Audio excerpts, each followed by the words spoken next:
So last topic discuss करेंगे limitations of debentures.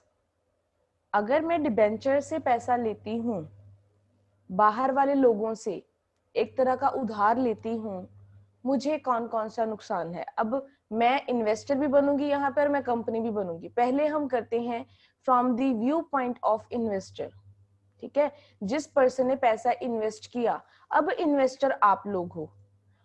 आप लोग मतलब आप लोगों ने मुझे पैसा दिया और उसके बदले में मैंने आपको डिबेंचर्स इशू करके दे दिए। आप इन्वेस्टर हो और आपको इसका क्या नुकसान है। सबसे पहले लेस इनकम। हम यहाँ पे कह रहे हैं कि आपको फिक्स्ड रेट ऑफ इंटरेस्ट मिलेगा। अब वो रेट ऑफ इंटरेस्ट ज्यादा है या कम है हमें नहीं पता। ठीक है, अब इन्होंने यहाँ पे क्या कह दिया, on account of very less rate of interest paid on debentures, income of the debenture holders remain very low.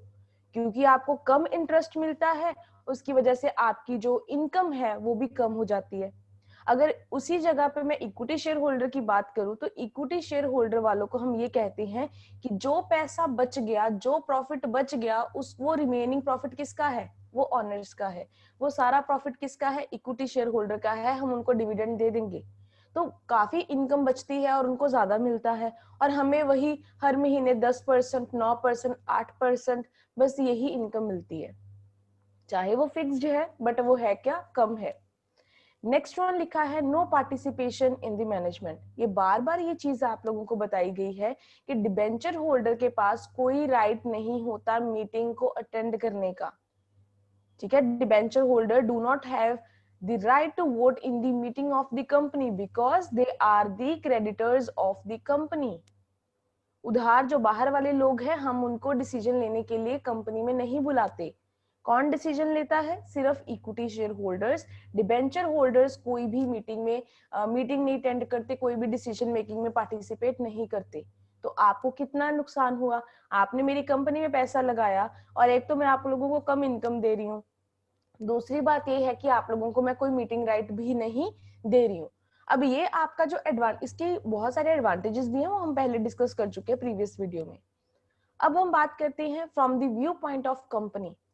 मान के चलो कि अब आप लोग जो है वो कंपनी हो और मैंने आप लोगों को पैसा दिया, मैं यहाँ पे डिबेंचर हूँ, मैंने आपको पैसा दिया है और आप उसके बदले में मुझे डिबेंचर इशू करके दे रहे हो। तो आप लोगों को क्या नुकसान है, सबसे पहले फिक्स्ड बर्डन। हमने यहाँ पे लिखा ना, आपको इंटरेस्ट कम देना है, चाहे कम देना है चाहे ज्यादा देना है, पर देना तो फिक्स्ड रेट के ऊपर है ना, देना तो आपको पड़ेगा ही मुझे। सो वहां ये मतलब ये क्या आपको यहाँ पे शो हो रहा है कि जो कंपनी है उसको ये फिक्स्ड बर्डन लगता है कि देखो, इक्विटी वालों को क्या है, अगर बचेगा तो दे देंगे, कोई फिक्स्ड बर्डन है कि देना ही पड़ेगा।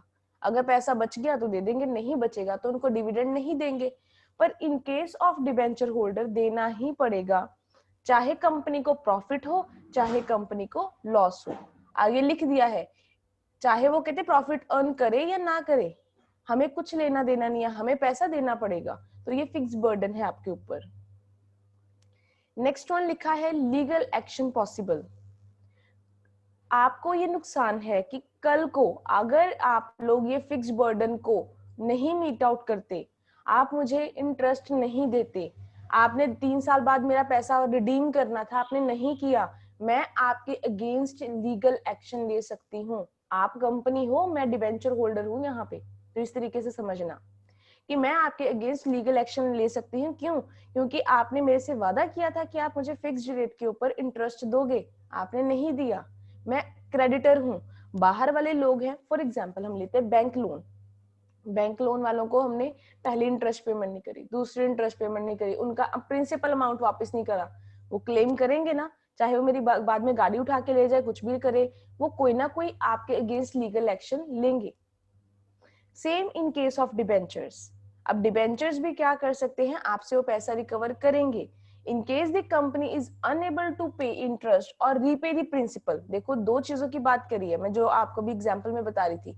मैं इंटरेस्ट भी नहीं दे पा रही हूँ, मैं आपका प्रिंसिपल अमाउंट, जो मूल अमाउंट आप लोगों ने मुझे दिया था 20 लाख 30 लाख, मैं वो भी वापस नहीं कर पा रही हूँ। देन मेरे पास राइट है, मैं आपके अगेंस्ट लीगल एक्शन ले सकती हूँ अपना पैसा रिकवर करने के लिए। अब लास्ट, आप लोगों को कंपनी को क्या नुकसान है, loss of goodwill due to claim on asset. ये तीनों पॉइंट ना इंटर रिलेटेड है। उन्होंने पहले बोला कि फिक्स बर्डन है, पैसा देना ही पड़ेगा। दूसरे में लिख दिया कि अगर आप फिक्स बर्डन को जो है मीट आउट नहीं करते हो तो लीगल एक्शन लिया जाएगा। अगर लीगल एक्शन ले लिया, अगर आपने किसी कंपनी के अगेंस्ट कोर्ट केस कर दिया, आपने उनकी एसेट्स के ऊपर क्लेम कर दिया कि आपने पैसा नहीं दे सकते 20 लाख, आप अपनी गाड़ी दे दो।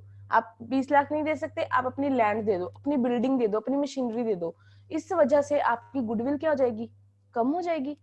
लोगों को लगेगा, आसपास के लोगों को लगेगा कि इनकी रेपुटेशन कितनी खराब है, ये तो पैसे नहीं देते, लोग इनसे मांगने आते हैं पैसा, इनके ऊपर तो कोर्ट केस हो गया। तो ये इसलिए इन्होंने लिखा है कि अगर लीगल एक्शन हो जाता है या आप लोग किसी भी तरीके से उनका पैसा जो है उनको रीपे नहीं कर पाते हो, तो आपके अगेंस्ट लीगल एक्शन लिया जा सकता है। If the company sorry if the company issue secure debentures. अब सिक्योर डिबेंचर्स कौन से हैं, ये कल हमने टाइप्स करे थे। सिक्योर डिबेंचर वो डिबेंचर है जब किसी भी डिबेंचर के अगेंस्ट आप लोग कोई चीज गिरवी रखते हो, सिक्योर्ड है वो, कि कल को आपने पैसा नहीं दिया तो टेंशन ये, हम वो चीज, वो कार, वो गहने, वो इंश्योरेंस के जो भी आप लोगों की चीजें वो बेच के मैं पैसा अपना रिकवर कर सकती हूँ। सिक्योरिटी है ना पैसे की यहाँ पे। So if the company issued secure debenture it has to mortgage its assets. Secure debenture कुछ गिरवी रखना पड़ेगा, मॉर्गेज करना पड़ेगा। क्या गिरवी रखोगे आप, अपनी लैंड रख सकते हो, आप मशीनरी रख सकते हो, तो इस तरीके से। So mortgage its asset, this adversely affects the credit worthiness of the company। तो कहते हैं आपकी जो क्रेडिट वर्दीनेस है, आपकी जो गुडविल है, वो क्या हो जाएगी, खराब हो जाएगी। लोगों को लगेगा कि कंपनी की रेपुटेशन कैसी है, चीजें लेने के लिए, पैसा लेने के लिए चीजें गिरवी रखी हुई हैं, या इनकी चीजें बिक गई हैं, या इनके ऊपर कोर्ट केस हो गया है। तो इस तरीके से आपकी गुडविल जो है वो बहुत ज्यादा वहां पे सफर करती है। अगर आप पेमेंट नहीं कर पाते हो, ज्यादा लोन लिया है बाहर से और उसके लिए चीजें गिरवी रखी हैं। सो ये हमारे हैं सारी लिमिटेशंस। अगर आपको मतलब क्वेश्चन आता है लिमिटेशन का, आप क्लब करके इकट्ठा भी एक्सप्लेन कर सकते हो। बेटर होएगा अगर आप इनको अलग अलग हेडिंग देके, जैसे बुक में एक्सप्लेन है वैसे आप